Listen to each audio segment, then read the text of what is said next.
नमस्कार। दिल से के इस एपिसोड में हम हिंदुस्तान का जो लोकतंत्र है उसका क्या भविष्य है उसके बारे में चर्चा करेंगे। अब जब हिंदुस्तान आज़ाद हुआ तो लोगों के सपने थे, आकांक्षाएं थी, कुछ पूरी हुई, कुछ नहीं भी हुई। लेकिन उस दौर के लोकतंत्र में, मैं 2014 के पहले की बात कर रहा हूँ, उस दौर में बाय एंड लार्ज लोग by rules of the game खेलते थे। मतलब कि अगर कोई गलत काम हुआ हो तो निष्पक्ष तरीके से जांच भी होती थी, बाय एंड लार्ज। ये तो नहीं कि हर मामले में निष्पक्ष जांच होती थी। बाय एंड लार्ज गवर्नर अपना कर्तव्य निभाते थे। By and large election commission भी अपना कर्तव्य निभाता था। बाय एंड लार्ज जो हमारा संघीय ढांचा था वो भी लगभग सही तरीके से चल रहा था, और इतनी करवाहट राजनीति में कभी नहीं होती थी। लेकिन 2014 के बाद वो ढांचा बदल गया, और किस हद तक बदला, कैसे बदला, क्यों बदला, किसकी वजह से बदला, और उसके नतीजे आज क्या हैं, ये एक चर्चा का विषय है। और इसलिए हम आज इकट्ठा हुए हैं, इसके बारे में बात करेंगे। अब मैं दो चार बातें आपसे कहना चाहता हूँ। पहली बात तो ये कि जब से मोदी जी सरकार में आए हैं तो इन्होंने जो गुजरात मॉडल, जो इनके दृष्टिकोण से बड़ा सक्सेसफुल रहा, वही मॉडल इन्होंने केंद्र में अपनाया। उसके आधार पे इन्होंने मीडिया पे कब्जा कर लिया।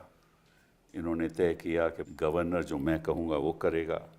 वो संविधान कुछ कहे ना कहे, अगर कोई असेंबली बिल पास करे तो गवर्नर उनको रोक देगा, और गवर्नर कभी भी किसी को भी मुख्यमंत्री बना सकता है। हम कोई भी सरकार, चुनी हुई सरकार हो, उसको हम गिरा सकते हैं, लोगों को खरीद सकते हैं। अगर कोई 10वीं शेड्यूल, 10th शेड्यूल कॉन्स्टिट्यूशन के अंतर्गत कोर्ट जाएगा तो वहाँ फैसला लटकाया जाएगा। 5 साल बीत जाएंगे तब तक इशू ख़त्म हो जाएगा। और साथ साथ में हमारी जो वित्तीय ताकत है केंद्र की, उसके आधार पे हम जहाँ विपक्ष की सरकारें हैं वहाँ हम प्रोजेक्ट नहीं, पैसा नहीं देंगे। तो ये सब चीज़ें केंद्र से हो रही हैं, और इसका जो नतीजा ये है कि जो डबल इंजन सरकार की ये बात करते हैं, लगभग कई प्रदेशों में आज भी डबल इंजन सरकार है। और अगर ऐसा ही चलता रहा, और आज के दिन तो राज्यसभा इनके पास कोई लगभग 106 से 113 लोग हैं। अभी इन्होंने 7 लोग तो आपसे ले लिए, और उसका भी कोई चर्चा नहीं है मीडिया पे, मेन स्ट्रीम मीडिया पे कोई चर्चा नहीं है उसके बारे में। कोर्ट में जाओ तो कोर्ट भी सही, मैं सोचता हूँ कभी कभी हमें कुछ लगता है कि ठीक नहीं हो रहा, इससे ज़्यादा तो हम कह भी नहीं सकते। तो अगर कोर्ट अंपायर का अपना जो कर्तव्य है वो नहीं निभाएगा, इलेक्शन कमीशन इनका एजेंट बन जाएगा, गवर्नर एजेंट बन जाएगा, तो हमारा संविधान का क्या होगा। हम आज इसके बारे में चर्चा करेंगे। हमारे साथ मैंने ख़ास आज एकेडमिक्स के साथ चर्चा करने का मुझे मौका मिला है, और मैंने चाहा कि इनके नज़रिए से क्या लगता है। Mridula ji, thank you very much for being here. आप तो एक बहुत ही रिनाउंड हिस्टोरियन हैं, और आप एक स्कॉलर हैं। Role of pageants in Indian independence, उसमें आपने बहुत काम किया है। आप डायरेक्टर रहीं, नेहरू मेमोरियल म्यूज़ियम लाइब्रेरी की डायरेक्टर रहीं। आपके माता पिता भी टीचर हिस्ट्री के थे। आपने GNLSR से अपनी डिग्री ली, JNU में गई, और फिर वहीं PhD आपने की, faculty of centre for historical studies, कि आप professor of modern Indian history हैं, chairperson of the centre of historical studies रही। कई आपने किताबें लिखी हैं, और इंडिया स्ट्रगल फॉर इंडिपेंडेंस पे आपने किताब लिखी, और सिविल लिबर्टीज़ और राइट्स, लोगों के जो हक हैं उनके बारे में आप हमेशा जुड़ी रहती हैं। बहुत बहुत धन्यवाद आपका आने का। पुरुषोत्तम जी, थैंक यू वेरी मच। क्या मैं आपके बारे में क्या कह सकता हूँ? एकेडमिक हैं, राइटर हैं, क्रिटिक हैं, हिस्टोरियन हैं और अपना भक्ति पोइट्री पे आपने, कबीर की वर्क्स पे आपने बहुत काम किया है। हिंदी लिटरेचर के आप माहिर हैं। पीएचडी आपने 1985 में जेएनयू से की कबीर की भक्ति के विषय में, और फिर आप एसोसिएट प्रोफेसर रहे जेएनयू में, फिर professor and chairperson of centre भी आप भी बने 2003 से लेकर 2007 तक। Visiting scholar, professor of oriental studies eight Cambridge, member of UPSC. हमारी एनसीईआरटी की किताबों में आपने बहुत काम किया है। और फिर आपने किताबें, बड़ी दिलचस्प किताबें लिखी हैं कबीर की कविता के बारे में, और कौन है भारत माता इसके बारे में, और अभी हाल ही में मजबूती का नाम महात्मा गांधी, ठीक है, महात्मा गांधी, उस पे बारे में आप लिखे। तो वो एक मोनोग्राम है, सुना है जी, छोटी सी किताब, मजबूती का नाम महात्मा गांधी। बहुत बहुत धन्यवाद आपका रहा, और ख़ास तौर में आप हर बहुत कंट्रीब्यूशन करते हैं कई चीज़ों में आप, तो thank you. Rakshananda ji, thank you very much. मैं जब आपका बायोडाटा देख रहा था तो मुझे हैरानगी हुई, क्योंकि मुझे ये पहचान नहीं है कितनी किताबें आप लिख चुके। 25 तो मैंने देखी हैं, किसी ने सुना नौकरी दे दी होती तो हम भी नॉर्मल आदमियों की तरह नौकरी करते। 25 किताबें आपने लिखी, 50 एकेडमिक पेपर लिखे, और आपने 1987 में अलीगढ़ मुस्लिम यूनिवर्सिटी में आप लेक्चरर रही। देन फिर आपने पब्लिशिंग हाउसेज में बड़ा काम किया। टाटा मैग्रॉ हिल में काम किया आपने, Indian international centre publication division में काम किया, फिर जामिया में गई, फिर senior associate in the council of fellow of the council of social development, और फिर edited a lot of collection of short stories. Then आपने एक किताब लिखी है pigeons of dome, stories of communalism in India, फिर इनविजिबल सिटी दिल्ली के बारे में, और फिर आपने कहीं ट्रांसलेशन किया, शॉर्ट स्टोरीज़ की translation, PhD in progressive writers movement as reflected in Urdu literature, फिर बायोग्राफीज़ लिखी हैं। बहुत बहुत धन्यवाद आपका आने का। तो मित्तल जी, आपसे शुरू करते हैं। मैंने कुछ बातें आपके सामने रखी हैं, आपका क्या नज़रिया है? मुझे लगता है कि इस वक्त हम एक बहुत ही, जिसको हम क्राइसिस कहते हैं, उस पॉइंट पे हैं, एक टिपिंग पॉइंट पे हैं। कभी कभी तो ये लगता है कि टिपिंग पॉइंट के दूसरी तरफ भी पहुंच गए हैं। अच्छा। और वापस आना मुश्किल है। मैं ये नहीं कहूँगी असंभव है, क्योंकि शायद मैं बॉर्न ऑप्टिमिस्ट हूँ, तो इसलिए नहीं कहने को तैयार हूँ अभी, पर उसके गहरे कारण भी हैं कि क्यों नहीं कहूँगी। पर सर्टनली जो इस वक्त क्राइसिस है, जहाँ हम आ गए हमारे लोकतंत्र को, जो डेमोक्रेसी का इस वक्त सिचुएशन है, खासकर ये हाल ही में जो चुनाव हुए हैं, पहले भी हुए हैं, बहुत गड़बड़ें हुई हैं पिछले, जैसे आपने बताया कि 2014 से ही दौर तो चल रहा है। गुजरात मॉडल का इम्प्लीमेंटेशन कह लीजिए, आरएसएस मॉडल का इम्प्लीमेंटेशन कह लीजिए, तो क्राइसिस तो बढ़ता ही जा रहा था। पर 2024 में कुछ उम्मीद की किरणें ज़रूर दिखाई दे रही थी, क्योंकि उस वक़्त लगा था कि देश में कुछ ऐसे शक्तियां हैं कि जो लोगों के असली जो कंसर्न्स हैं उसको लेके आगे बढ़ने के लिए तैयार हैं, और उन्होंने एक अच्छा मतलब अच्छा एक फाइट दिया, और काफ़ी हद तक जो थे लोग रिस्पॉन्ड भी किए, और वो इलेक्शंस में रिफ्लेक्ट हुआ। पर उसके बाद हमने फिर से देखा कि जो रिजीम है, जो पावर में है, जो लोग, वो तो एकदम से उसको रिवर्स करने में लग गए। पर शायद जो लोग दूसरी तरफ थे वो थोड़े कंप्लेसेंट हो गए कि अब हमारा आगे का रास्ता खुल गया है, और जिस ज़ोर से और जिस सीरियसनेस से उस मौके को बढ़ाना चाहिए था, उसको वाइडन करना चाहिए था, शायद हम लोग नहीं कर पाए। नतीजा अब जो आया है, मेरा ये मानना है कि इस वक्त ये जो इलेक्शन हुए हैं, और ख़ासकर बंगाल में, इसको इलेक्शन कहना बहुत मुश्किल है in any sense of the term.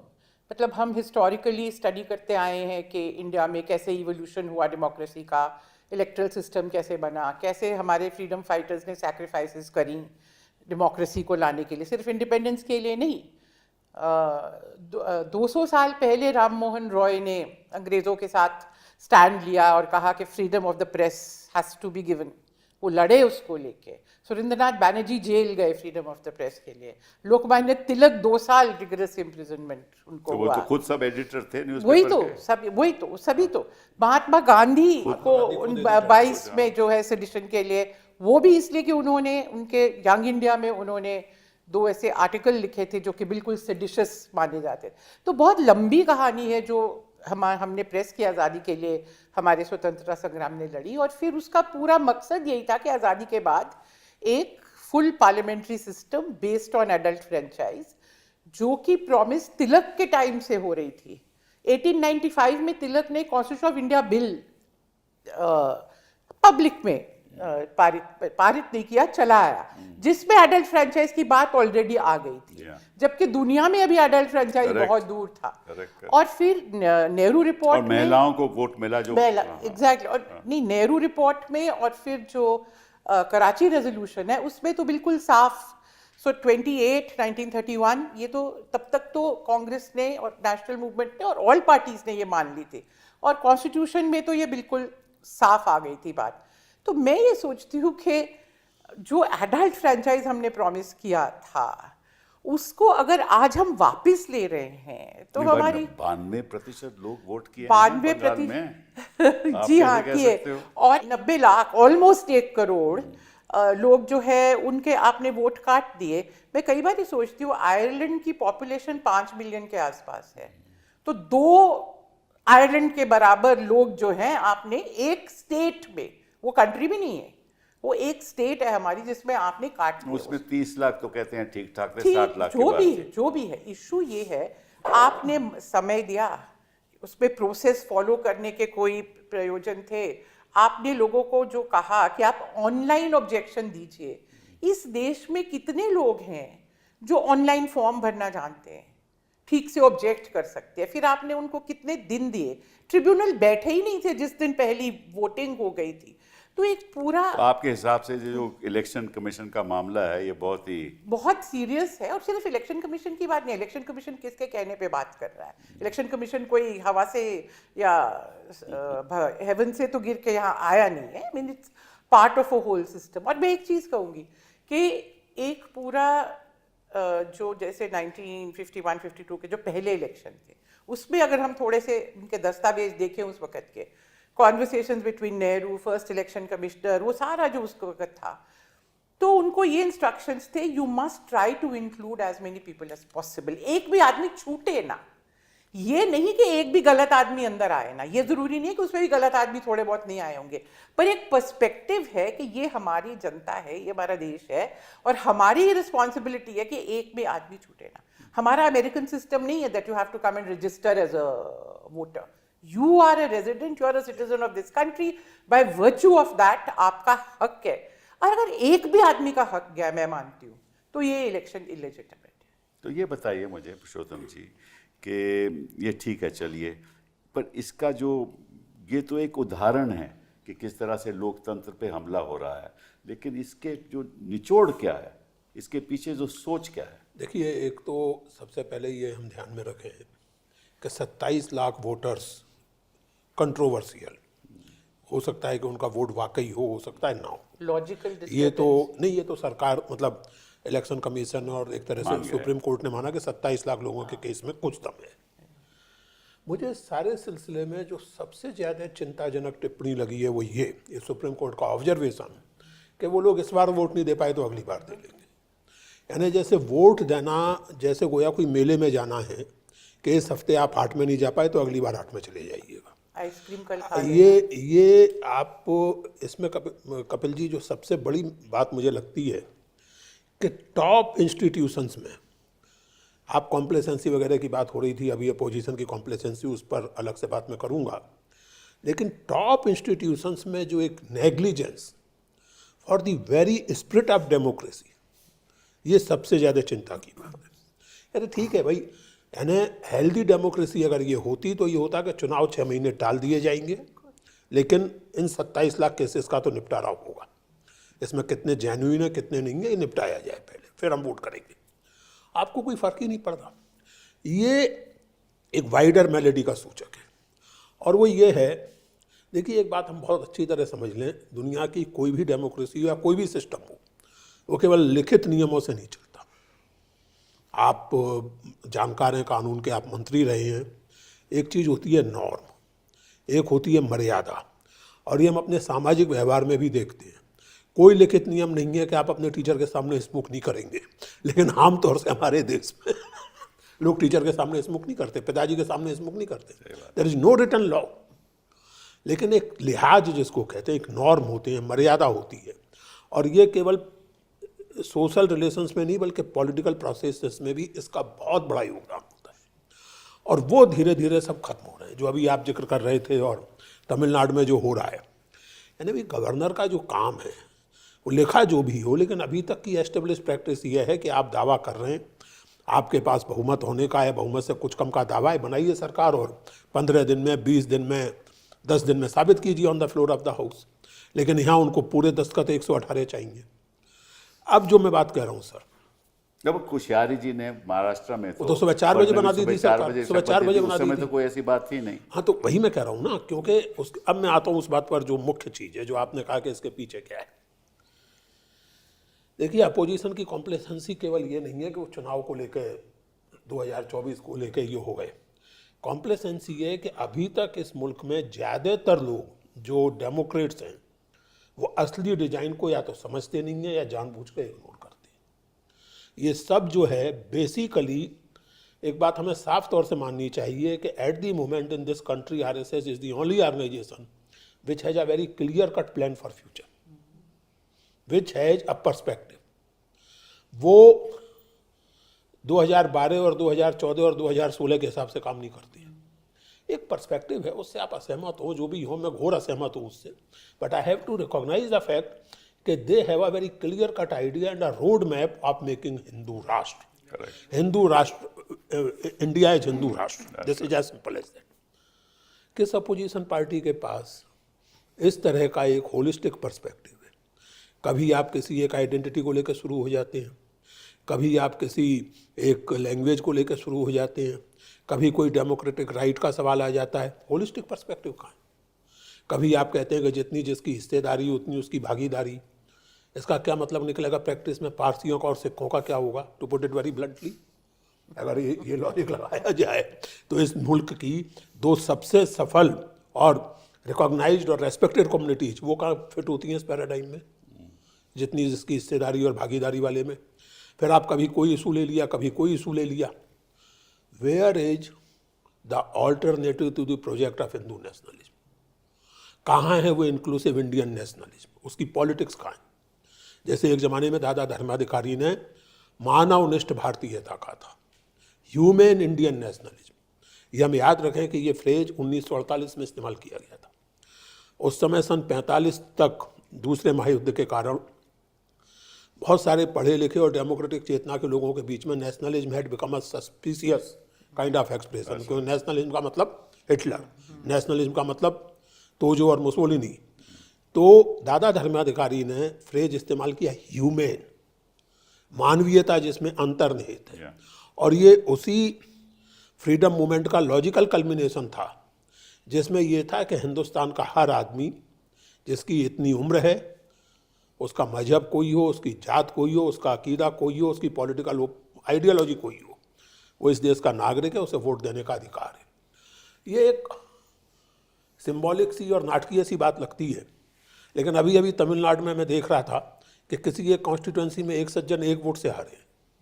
एक बहुत मशहूर किस्सा बहुत पहले का है, राजस्थान के कांग्रेस नेता CP जोशी 1 वोट से हार गए थे, और उसमें आयरनी ये थी कि वो वोट उनकी पत्नी का था, वो वोट देने नहीं गई थी किसी वजह से, और जोशी जी हार गए। नहीं, लेकिन देखिए सिवल साहब, जो बात मैं कह रहा हूँ, 1 वोट से चुनाव में हार जीत हो जाती है, केवल फिल्मी कहानी नहीं है। 2 घटनाएं हमारे सामने हैं, और ऐसी हालत में ये कहा जाना और इस पर कोई प्रॉपर आउटरीच ना होना इंटेलेक्चुअल्स के बीच में, मीडिया में, कहीं भी, कि 27 लाख लोग, कोई बात नहीं, अगले साल देखा नॉर्मलाइज। ये जो नॉर्मलाइजेशन है और ये जो टोटल नेग्लिजेंस ऑफ नॉर्म्स, मर्यादाएं, और जो इंस्टीट्यूशंस को डेलिबरेटली खत्म किया जा रहा है, चाहे वो इलेक्शन कमीशन हो, चाहे वो UGC हो, चाहे वो और कोई इंस्टीट्यूशन हो। डेमोक्रेसी को खत्म करना अगर आपको है किसी भी मुल्क में, तो जो इंस्टीट्यूशंस हैं, उनकी जो ऑटोनॉमी है, उनकी जो अपनी एक यही तो गुजरात इंटीग्रिटी है, मॉडल था, यही तो गुजरात मॉडल यही था। गुजरात मॉडल था और यही ट्रंप मॉडल है। और ये संयोग थोड़ी है कि ट्रंप साहब इस देश में अभी भी बहुत सारे लोगों के आदर्श हैं। तो भाई आपको बताऊं, मैं अभी शुभेंदु अधिकारी ने एक भाषण दिया था, अभी उन्होंने कहा था कि हिंदुओं को वोट करना चाहिए, नहीं तो ये बांग्लादेश बन जाएगा। हाँ बिल्कुल। ये तो देखिए कहते ये रहे। तो देखिए सीधी सी बात है। अरे मैं एक चीज़ आपको बताऊं, मैंने ट्विटर पर, अब मुझे याद नहीं है, लेकिन एक सज्जन जो उस तरह के राइट विंग इन्फ्लुएंसर माने जाते हैं, उन्होंने बाकायदा लिखा था कि बंगाल में कश्मीर की तरह परमानेंटली कुछ अरसे के लिए सेंट्रल रूल कर दिया जाना चाहिए, डिप्टी गवर्नर होना चाहिए, वह लेफ्टिनेंट गवर्नर होना चाहिए, और उसकी स्थिति जो है वो मतलब केंद्र शासित प्रदेश वो में बात होनी चाहिए। घुसपैठियों की करते थे, किसी घुसपैठिया निकला अभी तक कोई? सवाल घुसपैठिए का नहीं है, सवाल 30% आबादी का है, to put it very bad. हाँ बिल्कुल, यही तो पश्चिम बंगाल में 30% आबादी उनके हिसाब से संदिग्ध लोगों की, उनके हिसाब से उन लोगों की है जो भाई वर्च्यू ऑफ बीइंग मुस्लिम्स, जिनका पेट्रियोटिज्म संदिग्ध है, जो नेशन का हिस्सा नहीं हो सकते, for the simple reason that India is Hindu. तो दैट डिवाइड एंड रूल वो शुरू जो अंग्रेज करते थे, इन्होंने उसका एक नीति बना दी और मानसिक डिवाइड एंड रूल कर दिया इन्होंने। और इसलिए देखिए ये जो आप कह रहे हैं ना, इसमें मेरी चिंता ये नहीं है कि उन्होंने कर दिया, क्योंकि इन्हें तो करना ही था। मैं फिर से कहूँगा कि इस स्थिति में इस पर थोड़ी गंभीरता से और ईमानदारी से कांग्रेस, लेफ्ट, सोशलिस्ट पार्टी के बहुत सारे जो इस समय रूप हैं, सपा और आपका जनता दल और जनता दल यूनाइटेड और बसपा जैसी जो दलित पार्टियां या अम्बेडकरवादी पार्टियां, सोचना उनको चाहिए। ये उनके लिए सोचने वो की तो बात भाजपा का साथ दे रहे हैं, सो आपको मालूम है क्यों? यही तो प्रॉब्लम है ना। तो फिर इसीलिए फिर जो मैडम कह रही थी, वो जिसको कहते हैं कि ऑप्टिमिज्म ऑफ सोल और ऑप्टिमिज्म ऑफ आत्मा, वो तो मुझ में भी है, लेकिन विवेक मेरा उस ऑप्टिमिज्म को बहुत ज़्यादा दूर तक नहीं साथ पाता। इसीलिए जो आपने कहा बहुत चिंता की कि बात इस देश में ये सच्चाई है, अभी डीएमके के प्रति लोगों की बड़ी सहानुभूति और स्टालिन ने जिस तरह ग्रेसफुली डिफीट एक्सेप्ट की होनी भी चाहिए, but if you talk in terms politics, तो डीएमके भी बीजेपी के साथ रह चुकी है सरकार में, ममता जी बीजेपी के साथ सरकार में रह चुकी हैं, ममता बीजेपी को अपना नेचुरल एली कह चुकी हैं, और बीजेपी के और आरएसएस के अखबार ममता जी को देवी दुर्गा कह चुके हैं। तो ये किसने नहीं किया है? प्रिसाइसली यही मेरा पॉइंट है कि आपको लगता है कि अभी सरकार बना ली, चलो अगली बार देखा जाएगा, इस बार बीजेपी के साथ, अगली बार कांग्रेस के साथ, इस बार किसी के साथ। बीजेपी जिस पॉलिटिकल आइडियोलॉजी को रिप्रेजेंट करती है, बीजेपी की सारी स्ट्रेटेजी वहाँ से आती है। मोदी जी के ज़माने में वो बहुत एग्रेसिव हो गई है और सारी इंस्टीट्यूशंस वगैरह के प्रति बहुत इंसेंसिटिव हो गई है, लेकिन एसेंशियली जो पॉलिटिकल पर्सपेक्टिव है वो बहुत क्लियर है, और वो है हिंदुत्व या हिंदू नेशनलिज्म का। जब तक आपके पास, और वो एक इमोशनल मामला है, फ्रैंकली उसको आप नकार नहीं सकते, वो अपील करता है लोगों को, किसी को भी अपील करेगा, और उसमें फिर इस तरह के तर्क आ जाते हैं कि मुसलमान, उसका ढांचा, उसका जो बुनियाद होगा वो तो नफरत होगा ना फिर। तो नफरत आपको, सर आप इतने बड़े वकील हैं, आपको लगता है कि ज़िंदगी में नफरत के बिना बहुत कुछ हो जाता है? नफरत तो करनी ही पड़ती है। कुछ लोग कुछ चीज़ों से नफरत करते हैं, कुछ चीज़ों से करते हैं। ये आप नहीं मान सकते कि ज़िंदगी केवल मोहब्बत से चलती है। नफरत plays a very important role in human psychology. मोहब्बत से चलना चाहिए। लोकतंत्र में भी कुछ चीज़ों से नफरत की जानी चाहिए, for example this kind of ideology से, इनसे की जानी विरोध, चाहिए। नफरत नहीं, विरोध। नहीं सर, सॉरी, ठीक है आप विरोध कह लीजिए, कुछ कह लीजिए। द पॉइंट इज कि there are certain things on which you can not compromise. ठीक है, नफरत is a very strong expression, I withdraw it, all right, I withdraw it. The point is कि there are certain things on which you can not compromise. I agree with there are certain things for which you have to provide a credible alternative. That is true. मेरे हिसाब से इस समय हिंदुस्तानी लोकतंत्र की सबसे बड़ी समस्या ये है कि there is no credible and no practicable looking alternative to the idea of Hindu nationalism. और जब तक वो आप डेवलप नहीं करते, 2024 में आप जीत गए, मतलब उनको मेजॉरिटी नहीं मिली, आप इसको अपनी जीत मान लीजिए, खुश हो जाइए। बंगाल को लेकर आप दुखी होते रहिए, तमिलनाडु को लेकर दुखी होते रहिए, चाहे तो केरल को लेकर खुश हो जाइए। हालांकि मैं लेफ्ट को हरा के कांग्रेस आई है, कोई तीर मारने वाली बात है नहीं वहाँ। The problem will continue. The problem is that lack of a proper holistic view of inclusive Indian nationalism. उसके बिना कुछ नहीं। चलिए रखनंदा जी, जी। आपके विचार। सर मैं ये सब बातें सुन रही हूँ और मुझे याद आ रहा है कि अभी 2 दिन पहले टीवी पे हमने देखा कि एक सज्जन जो भवानीपुर से और नंदीग्राम से इलेक्ट हुए हैं, उन्होंने खुल के साफ अल्फाज में कहा कि एक्स कम्युनिटी ने मुझे वोट दिया है, मैं एक्स कम्युनिटी के लिए काम करूँगा। वाई कम्युनिटी ने मेरे ऑपोजिशन को वोट दिया है, मैं वाई कम्युनिटी के लिए कुछ नहीं सोचूंगा। तो अब हम डेमोक्रेसी, तो अब तक हम जो टेक्स्ट बुक से पढ़ के आए थे और जो हमारी सोच थी वो ये थी कि जब टेम्पल ऑफ डेमोक्रेसी यानी पार्लियामेंट में जब आप आते हैं तो आप अपने सारे अपनी कंस्टिट्यूंसी के सब लोगों के लिए बात करते हैं। वो 30% है या 20 हैं या 10 हैं, ये अलग बात है, but whoever is in your constituency, you represent their rights. Are we looking at a time, and we are, I mean, it's no longer a question, we are looking at a time when we will have people sitting in parliament saying, I'm only here to safeguard the interests of those who have voted for me. Is this... ये हो रहा है, practical बिल्कुल हो रहा है, वो तो हम देख ही रहे हैं, जिस तरह के बिल आ रहे हैं, जिस तरह की चीज़ें आ रही हैं, जो मुद्दे उठ रहे हैं पार्लियामेंट में, बहुत साफ तरह से ये पिक्चर हमारे सामने आ रही है। तो आपका जो आज का डिबेट है कि फ्यूचर ऑफ डेमोक्रेसी, मुझे लगता है इसको समझने के 2 ही तरीके हैं। एक तो बड़ा इमोशनल रिस्पॉन्स, जिसमें डर ये है कि कभी कभी we become slightly hysterical over the top. दूसरा ये कि इसको रैशनलाइज करें, लेकिन उसमें भी एक बड़ी चैलेंज है, how do you rationalise the theatre of the absurd? This is the theatre of the absurd. तो अब हमारे जैसे लोग, आप दोनों मुझे बताइए, इमोशनल रिस्पांस भी दीजिए और रैशनल भी इमोशनल दीजिए। रिस्पांस तो मैं क्या दूं, वो तो सोशल मीडिया आपको देता रहता है। मैं बाय ट्रेनिंग एक लिटरेरी हिस्टोरियन हूँ, मेरा काम है उस इंटरसेक्शन को देखना जो लिटरेचर और हिस्ट्री का है। मैं उसको टटोलती हूँ और वहाँ से कुछ जो भी सबक हासिल होता है उसको अपने रीडर्स तक ले जाने की कोशिश करती हूँ। और जैसा आपसे बता रही थी शुरू में, मैं आजकल बायोग्राफी लिख रही हूँ हसरत मोहानी की। हसरत मोहानी शायर थे, आप जानते होंगे, आखिर बड़े गज़ल के शायर थे, करियर पॉलिटिशियन थे, यानी वो पॉलिटिशियन ही थे, उनके पास और कोई काम नहीं था। और वो कॉन्स्टिट्यूंट असेंबली में थे। 2 साल 9 महीने इस शख्स ने हर डिबेट में पार्ट लिया। फेडरलिज्म के बहुत यकीन रखते थे। उनका तो यहाँ तक कहना था, जब प्रियम्बल पे डिबेट्स चल रहे थे तो सबसे ज़्यादा इनके इंटरजेक्शंस मुझे दिखते हैं जब मैं वो पढ़ती हूँ। उनका तो यहाँ तक कहना था कि we should not be a sovereign democratic republic, we should be a sovereign federal republic. अब हम इस स्टेट में तो नहीं है कि हम कॉन्स्टिट्यूशनल अमेंडमेंट्स की बातें करें, वो तो किसी के पास वो मेजॉरिटी होगी कॉन्स्टिट्यूशनल अमेंडमेंट, हाँ, दूसरे तरीके मतलब इस तरीके से नहीं होगी, किसी और तरीके से होगी। लेकिन जो हसरत बात कह रहे थे उसमें दम है। हमें रीजनल पार्टीज़ को अगर किसी तरह से दिल्ली में बैठ के हम एक बहुत ही दिल्ली सेंट्रिक पॉलिटिक्स की अप्रोच देखते हैं, लेकिन जो ये रीजनल पार्टीज़ हैं, जो हसरत के ज़माने में जिनको प्रोविंशियल पार्टीज़ कहा जा रहा था, आज हम उन्हें रीजनल पार्टीज़ कह रहे हैं, किसी तरह से ये मजबूत हो जाएं। तो ये जो डबल इंजन सरकार है, जो डबल इंजन सरकार, जहाँ तक तो बिनाइन उसका एक फेज़ था कि एयरपोर्ट्स हमने बहुत अच्छे कर दिए डबल इंजन सरकार में, सड़कें हमने बहुत अच्छी कर दी, लेकिन अब वो बिनाइन फेज़ तो नहीं है। अब तो डबल इंजन सरकार हर चीज़ डिसाइड कर रही है।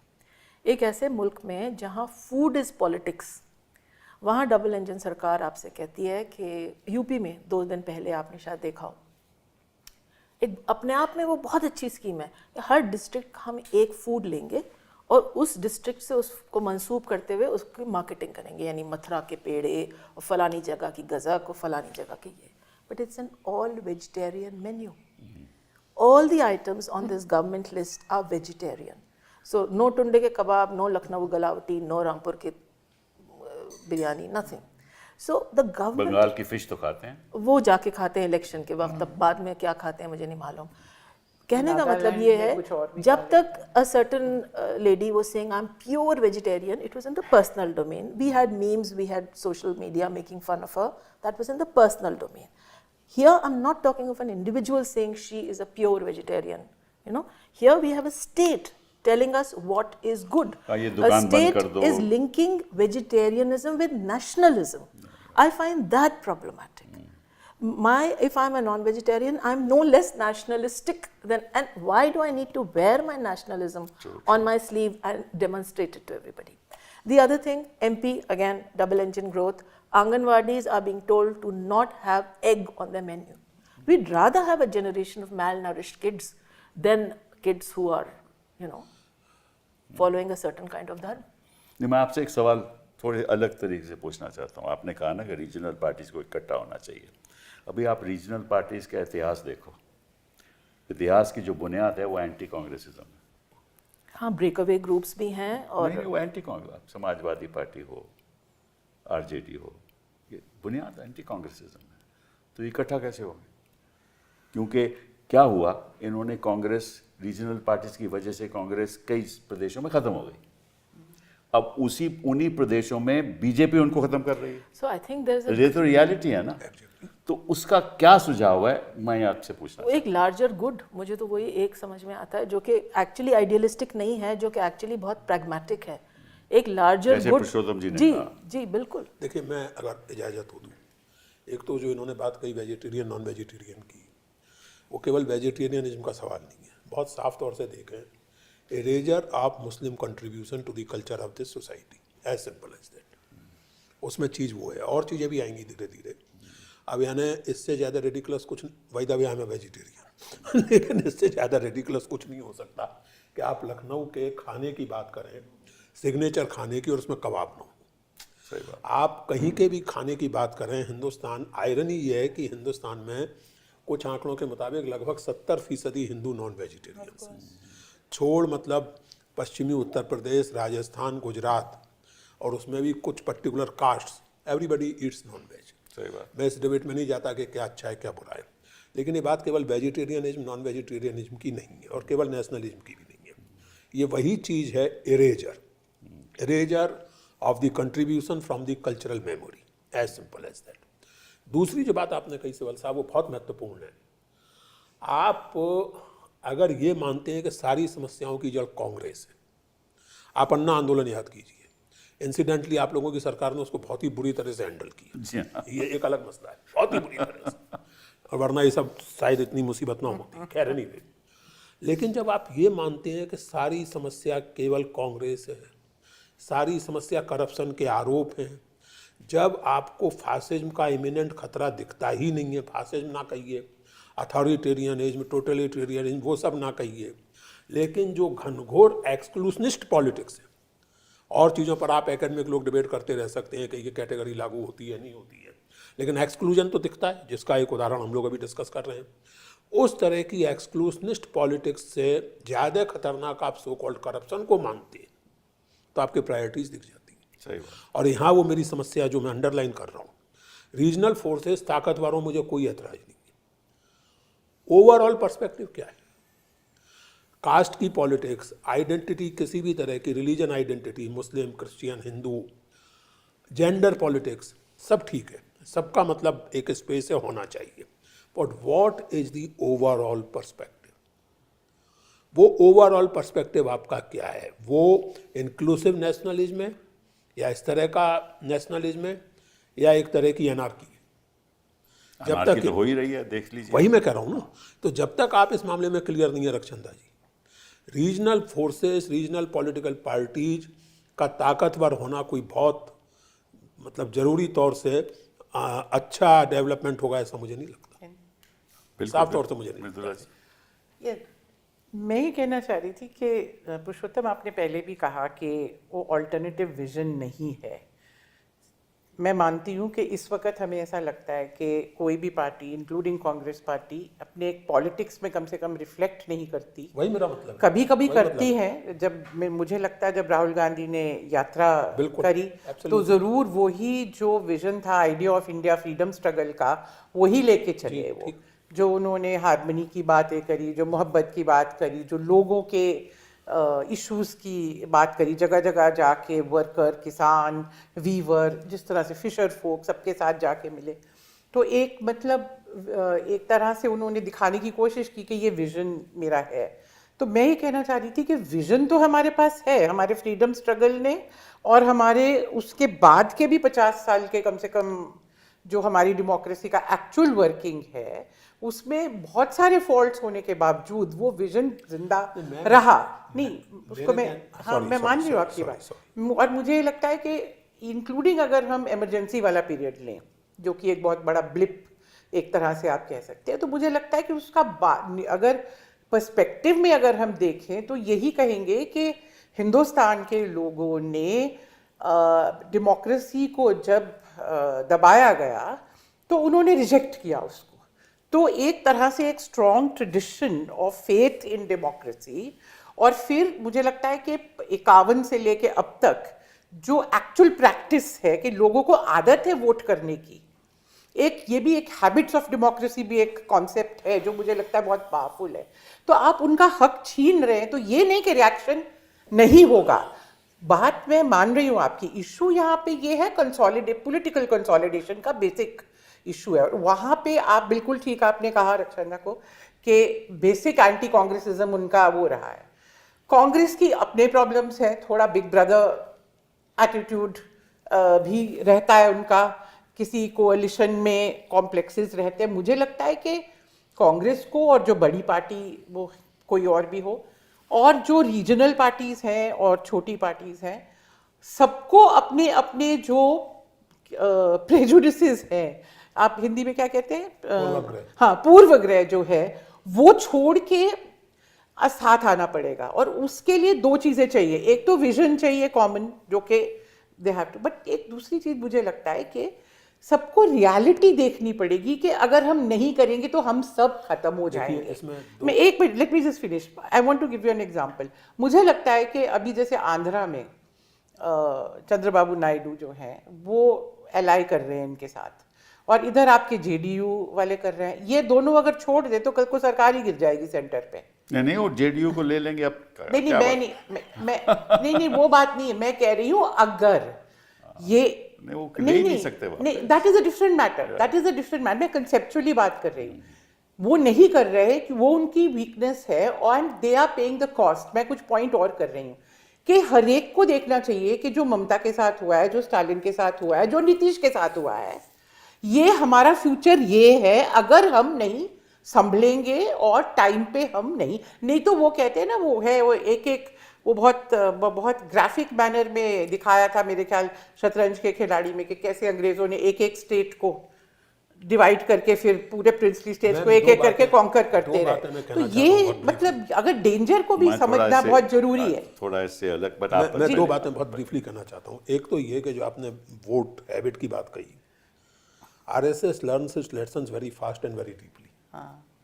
Let us give them this credit. मैंने 11 साल पहले जब इमरजेंसी के 50 साल को लेकर बातचीत मीडिया में हो रही थी, तो एक प्रोग्राम में मैंने ये कहा था टेलीविज़न पर कि मोदी जी या वर्तमान सरकार इमरजेंसी लगाए बिना इमरजेंसी जैसा माहौल पैदा कर देगी। तो वहाँ जो मौजूद थे एंकर समेत वो सब चिल्लाने लगे थे मुझ पर। क्या आज ये स्थिति नहीं है? आप जैसे इमरजेंसी में लोग पब्लिक में पॉलिटिक्स डिस्कस करने से बचते थे, मैं अपने निजी अनुभव से जानता हूं कि आज एग्जैक्टली वही स्थिति है। पब्लिक में लोग पॉलिटिक्स, खास करके अगर उनकी politics critical of present government है, तो उसको क्लियरली आर्टिकुलेट करने से बचते हैं, क्योंकि गाली गलौज हो सकती है, मारपीट तक हो सकती है। असल में जो सबसे बड़ी चीज़ है और जो इनकी एक बहुत बड़ी कामयाबी रही है, आप देखें कि किसी भी अथॉरिटेरियन प्रोजेक्ट के लिए ज़रूरी होता है कि समाज में एक लगातार गुस्से का और इनसिक्योरिटी का माहौल बना रहे। They have succeeded with the active help of media, creating an environment of insecurity and fear and aggression. जब आपको ये लगता है कि हम तो बर्बाद हो रहे हैं, हम इस देश में मतलब हिंदुओं की बहुत बेइंसाफ़ी हो रही है, हिंदुओं के साथ ब्ला ब्ला ब्ला, तो उसके चलते ये होता है कि वो एग्रेशन। अब जैसे हम बंगाल की बात कर रहे हैं, तो बंगाल में जो लोगों के अपने रियल परसेप्शंस हैं, let us not forget and let us not ignore this कि बंगाल में गवर्नेंस कोई मॉडल गवर्नेंस नहीं था। उस असंतोष को बीजेपी ने एक खास तरह से चैनलाइज किया, अपनी पॉलिटिक्स के हिसाब से चैनलाइज किया। हर जगह वो इसी तरह करते हैं और सफल होते हैं। मेरा ये मानना है कि जब तक आप सही कह रही हैं कि वो थ्योरेटिकली मौजूद है और कभी कभी उसकी कौंधें आ जाती हैं, यात्रा में आ गई या कहीं और आ गई, लेकिन वो एक जब तक consistent sustained base of your political programming of everyday politics नहीं होगा, तब तक बात नहीं बनेगी। मैं आपसे दो बातें कहना चाहता हूँ। पहली बात तो ये, आपने कहा कि हमारे पास विजन तो है। अब विजन का मतलब क्या है? विजन का पालन भी तो आपको करना चाहिए ना। एग्जैक्टली आपके पास विजन तो है, लेकिन आप प्रैक्टिकली पॉलिटिक्स में करते क्या हो? एग्जैक्टली वो विजन के कहीं दूर है। तो जब लोग आपको देखते हैं, वो कहते हैं, कहते तो ये कुछ हैं, वो करते कुछ और हैं। कुछ है। तो विजन से काम केवल नहीं चलता, उस विजन को आपको अपने असूलों में दायर करना पड़ेगा। तो है ही। हाँ, प्रैक्टिस में लाना होगा। वो प्रैक्टिस में लाना होगा, वो नहीं करते आप। पहली बात तो ये। दूसरी बात, ये इतना विशाल देश है, बिल्कुल 140 करोड़ लोगों का देश है। मैं समझता हूँ, और मैं दूसरी बात for the purposes of the opposition कह रहा हूँ, ये देश कभी एक आइडियोलॉजी से चल ही नहीं सकता।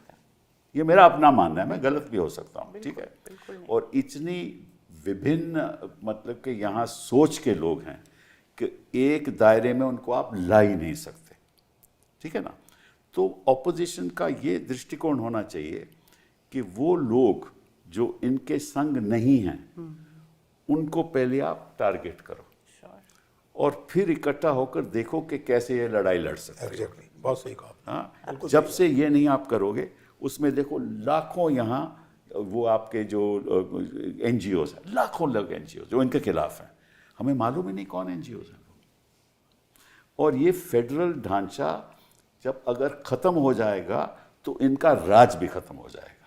नहीं, आपने बिल्कुल मैं सही मानता कहा हूँ। सिब्बल साहब कि ये मुल्क ऐसा है कि यहाँ किसी तरह का एक, चाहे पॉलिटिकल किस्म का हो चाहे रिलीजियस किस्म का, मोनोथेज्म यहाँ की हवा के अनुकूल नहीं है। बिल्कुल, ये पॉलीथेज्म का मुल्क है, यहाँ हजारों देवता हैं, लाखों देवता हैं, correct। और वो रहेंगे। रहेंगे। पॉलिटिक्स में और जीवन के व्यवहार में भी आप किसी चीज़ में एक चीज़ पसंद करते हैं, किसी में नहीं करते हैं, आप एक जुबान बोलते हैं दूसरी नहीं बोलते हैं, लेकिन इसके आधार पर अगर आप ये कहने लगे कि केवल हिंदी वाला नेशनलिस्ट है, केवल वेजिटेरियन नेशनलिस्ट है, वो नहीं चल सकता। इसीलिए तो मुझे Absolutely होप नहीं। दिखाई देता है। एक मोनोलिथिक ढांचा बनाया जा रहा है, उसके लिए, और वो कोशिश के लिए हर मुमकिन चीज़ का इस्तेमाल किया जा रहा है, चाहे वो सोशल मीडिया हो, चाहे बिल्कुल किया जा फैमिली रहा है। यूनिट भी को भी ये बताया जा रहा है कि एक ही सोच से ये मुल्क प्रोग्रेस कर सकता है।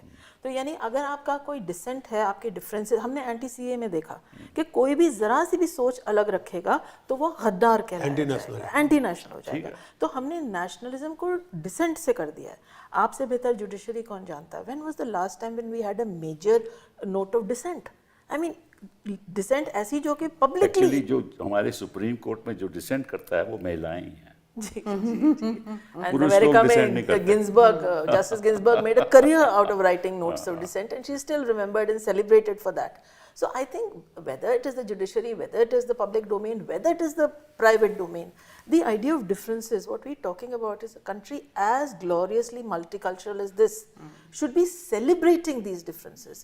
Instead, we are being taught to be ashamed of But differences. who should send that message? ये एक सबसे बहुत but important again sir, in a holistic perspective, देखिए जो सारे आपके फ़र्क होते हैं, सारे differences, dissents, but there is a notion of a kind of holisticness. जब आप सुप्रीम कोर्ट में या किसी भी कोर्ट में जो जज डिसेंट करता है, वो हर चीज़ पे डिसेंट नहीं करता। Dissent is on a particular issue, on a particular verdict, but then is part of the system. वो और बेंच पे बैठेगा तो पूरी बेंच के साथ एग्री करेगा, उसके किसी फैसले से दूसरा जज डिसेंट करेगा।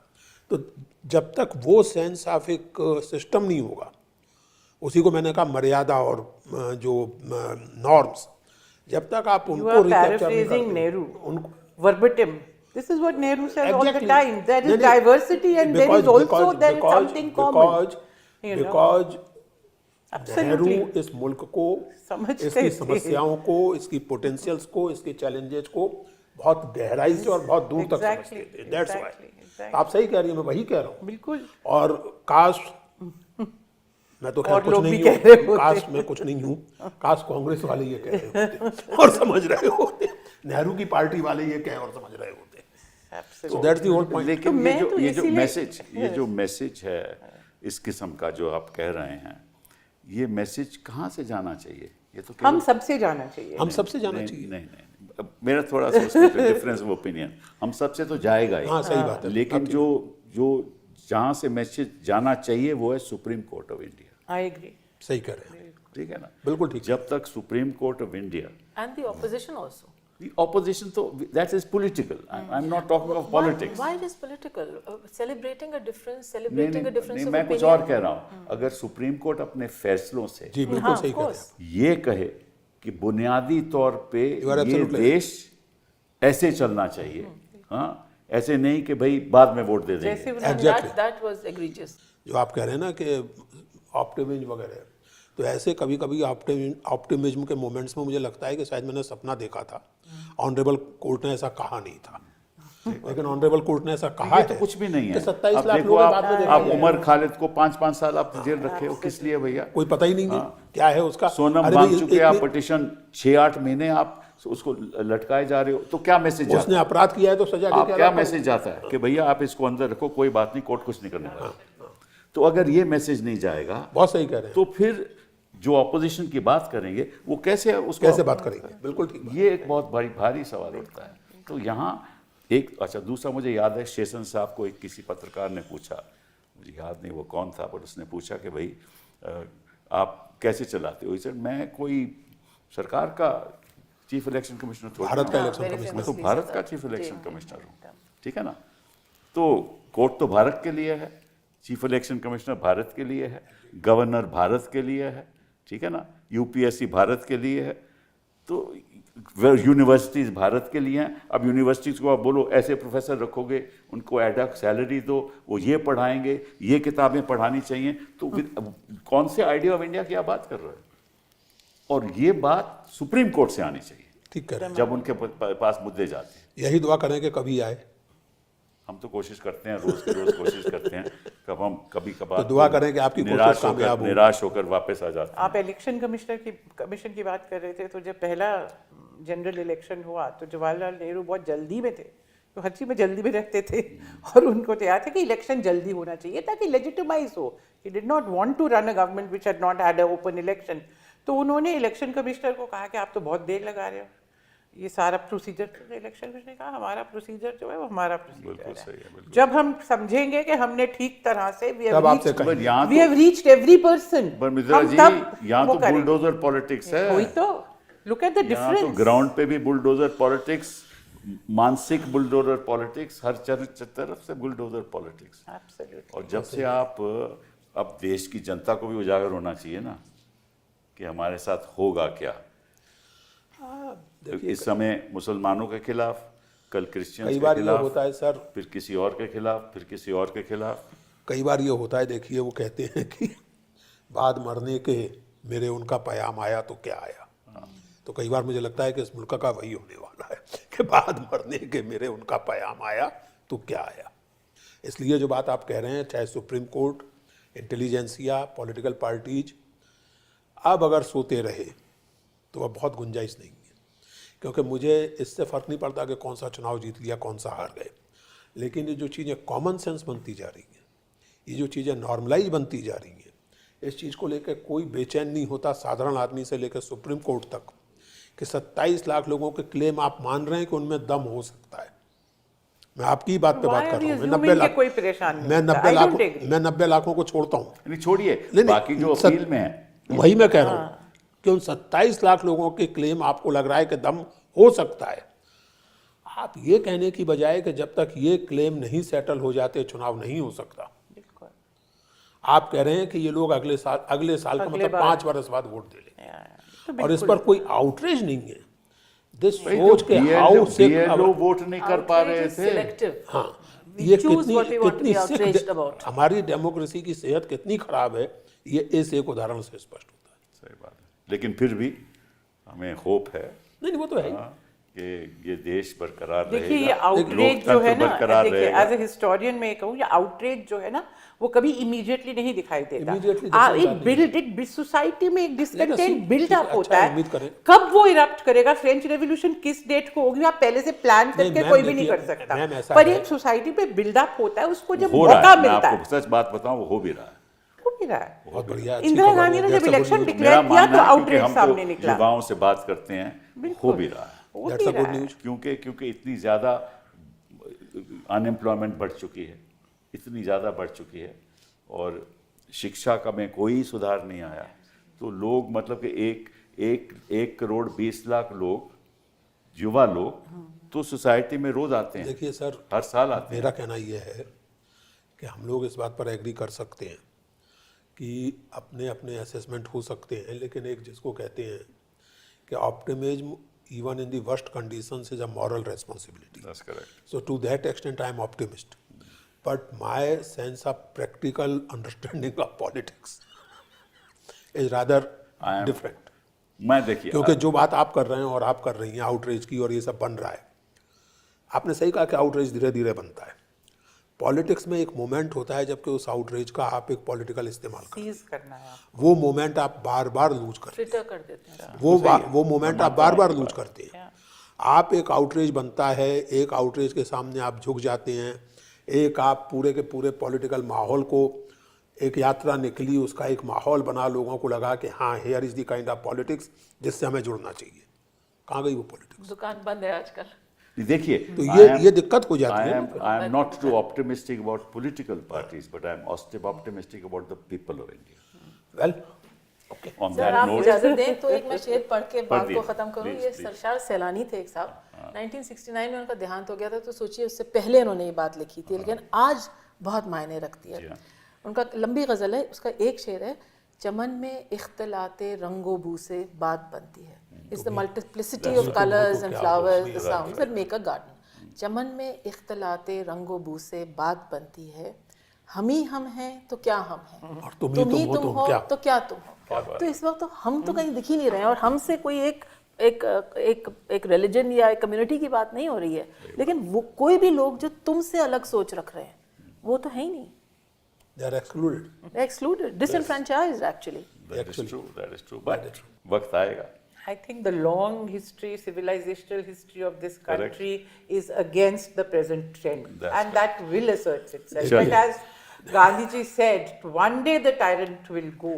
Issue is how much damage they would have माफ caused in the कीजिएगा, meantime. मैं I don't want to sound this thing, लेकिन हाँ, ऐसे तो अच्छे मूड में नहीं हो। मुझे मनमोहन जी याद आते हैं, ऐसे मोमेंट में मुझे मनमोहन सिंह याद आते हैं। अच्छा। In the long run we all are dead. But in the short run, we are alive. Thank you. Thank you.